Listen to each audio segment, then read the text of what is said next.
Welcome to Truth Talk. I want to talk about when I poured the beer on my wife's fishing pole and how that changed the energy for that fishing trip. Getting into that lake and flying over 200 miles into the bush of Alaska in itself is quite the journey, and it's well worth it. It's so fun, but it's kind of like a prep where you're getting into the field and to land on this wild remote lake that there was nobody on the lake. We've never had anybody on that lake all the times that we've gone there. And you land and there's actually loons on the lake and you can hear them across the lake. So it's a great place to really get, centered with yourself and kind of like do a lot of soul searching on that lake. It's really just surreal. And wind can pick up and then it can die down and your energy kind of just shifts and fluctuates with that. And no matter how good you are at it, sometimes you are second guessing yourself.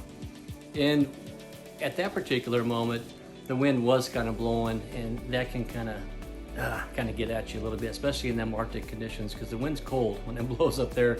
No matter if it's middle of summer or not, you almost always are wearing long underwear and a hoodie jacket of some sort, hoodie shirt. But it was amazing, all the journeys that my wife and I had been on, and this particular one, I just realized that I was so early at the stages of energy, mind shift, that I didn't really recognize it until this particular moment. And I just realized, hey, I'm catching fish and I'm feeling good about it. And my wife, I looked at her and I could tell that she was looking down and bummed, and I thought, I'm gonna change her mind. What's something big that I can do to lighten her up and get her happy or laughing or just change that energy shift just slightly, and maybe that'll help her catch a fish. And so I grabbed her pole and I literally looked at her and just poured the whole beer all over the fishing reel, the lines, the spool, I just dumped it on there, and we started laughing and I go, yeah, you'll catch a fish now. And she was actually having a beer as well. And we laughed about it. And I put the fishing rod back in the same holder. And we did a little bit of adjustment with putting her on the inside of the fishing boat closest to the bank. But it was amazing. It was just within minutes, she hooked into all these fish. And within moments after that, she hooked into the biggest northern pike of her life. And I couldn't help but think that it wasn't because of the mind shift that had taken place, because I don't know what else to call it. We used the same pole, same fishing lure, and I just poured beer on it, and it changed everything. And we caught fish for the remainder of that day, back to back to back. It didn't matter inside or outside, nothing. Nothing changed other than we changed. So what fishing has taught me more than anything, but me and my wife about fishing, and that's to always have a positive attitude. I recall another story which I will tell in depth in the future, but for now, my wife was like, I'm not gonna stop fishing until I catch one more fish. And I was like, oh geez. But this is a point where she was positive about it, and I did not think she was gonna catch a fish. And this was down in Valdez, Alaska. And boom, she caught a fish. I was so happy. My mindset was not there, clearly was not there, but my wife's was. And in this murky, dirty water, a silver salmon bit her, a chromoscopy bit her line, and we caught it, and we were done. I was so thankful. But back to this mountain lake, it was just a pivotal point in our life that we started realizing and paying attention to energy and what that brings to us. And what I want to talk about is it's not just being positive at the moment, it's just being positive with yourself. Whenever I go fishing now, I know I'm going to catch a fish, and that's my mindset. And the times when I don't care if I catch a fish, I usually don't catch near as many, or if any. It's just kind of amazing. And there have been times I haven't caught any fish. And same with my wife. But going into whatever it is that you're going to go into with a positive, genuine fact that you're going to be successful is the biggest shift that you can make initially. Pouring beer over that pole changed everything. We started laughing. It lightened the whole load. It didn't feel cold outside anymore. I didn't notice the wind as much. It's a huge frequency energy shift. And that was the groundbreaking moment that really changed everything in our lives. And at that point, after that, it didn't matter if it was bears, moose, flying the plane or whatever. I was always conscious about how I felt, what frequency I was giving off. And I didn't have to tell people about it. It's just something that it's in me now. And I like to just be at one with myself no matter what. So I want to ask you a question. Where in your life, where is it that you need to pour more energy and time into how you feel before you get out in the field? And then once you're out there, how do you feel? And just always have a mental note of how you feel.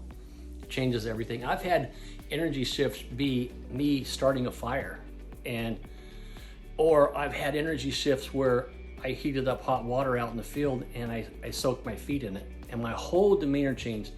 And at times I've had energy shifts where I've heated up water after 10 days in camping, and I washed my hair and my face and I felt so much better and my whole demeanor changed and my energy changed. It's as simple as that. It's not just this mythical thing that none of us can ever figure out. It's little things that you can do to shift. So was it really the energy that changed everything with me pouring the beer over it, or is that just a coincidence? Well, I don't know. You tell me. We'd been fishing at that point for about an hour and a half. I had caught a bunch of fish. My wife hadn't caught any, not even a bite. And my pole's 5 feet from her. And the only thing we did that we changed was pour beer on her pole and started laughing. So, yeah, I think it absolutely was an energy shift, and it by no means was it a coincidence. How do I know if my energy is off? That's kind of an easy one. You just feel kind of that gut feeling inside where you're just down, kind of off. Maybe it's just kind of selfish reasons that you just feel kind of down and out. But little things like, again, soaking your feet, meditating is a real big one. Before I get in the boat, I'll kind of stop and smell the roses, so to speak. I'll take in a deep breath of that mountain air, like on this lake up in the mountains. Drag that 30-foot one. How many fish is that for you? 22. I don't know. A bunch. And just take a moment. I do that quite a bit before I get into my plane, because it's really dangerous flying and you can get into some nasty stuff. And I'm a firm believer of just doing a gut check of how I feel, how I think this flight's going to go. And I really pay attention to how that makes me feel. And there's been times where I decided I backed out and I didn't go fly.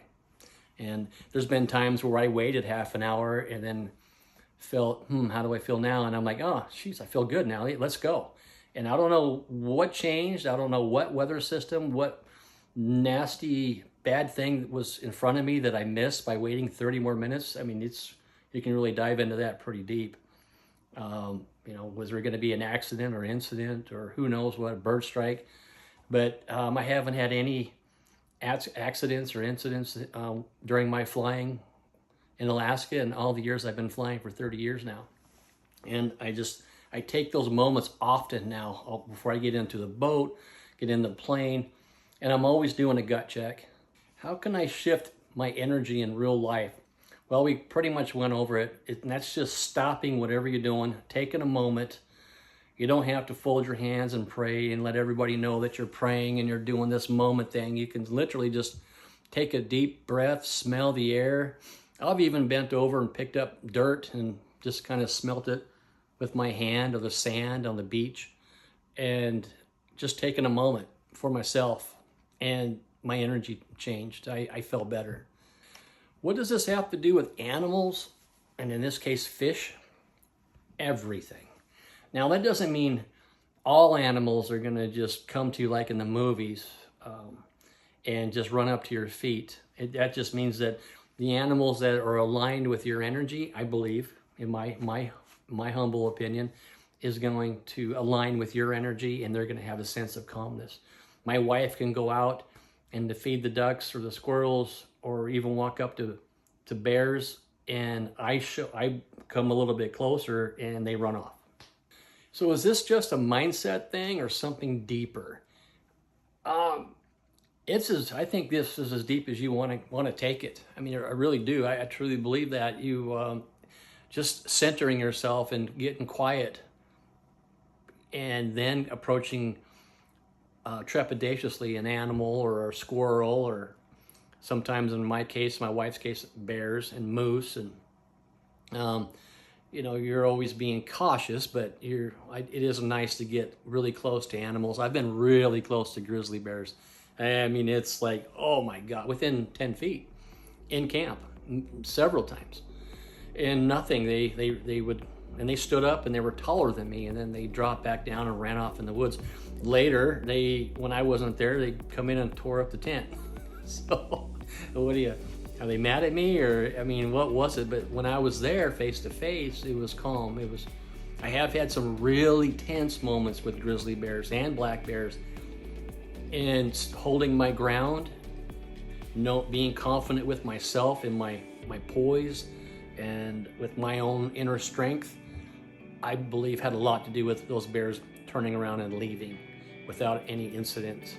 And by the way, this lake, if you want to go to this lake, just reach out on the comment section and say, yeah, hook me up, please, and we'll reach out to you, and you can go out there yourself. And this lake does not disappoint.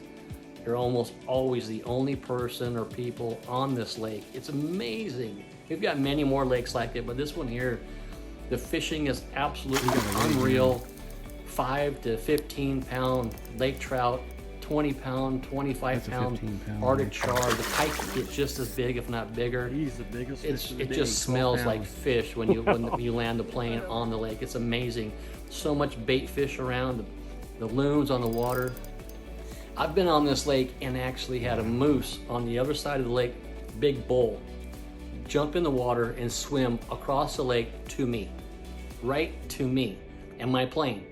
And I actually had to start whistling because he was so close. I didn't want him to take his antlers and damage the plane. Not that he would have, but he was going to come right to me onto the bank. And he wasn't mad or anything. He was just curious, and so was I.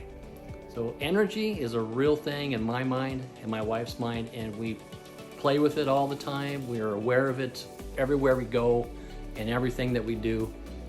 And I hope that this helps all of you guys. But man, if you ever want to get to that lake, again, in the comments section, say, yes, please hook me up, and I'll reach out to you. And I have a lot more journeys and stories to talk about and share with each and every one of you guys.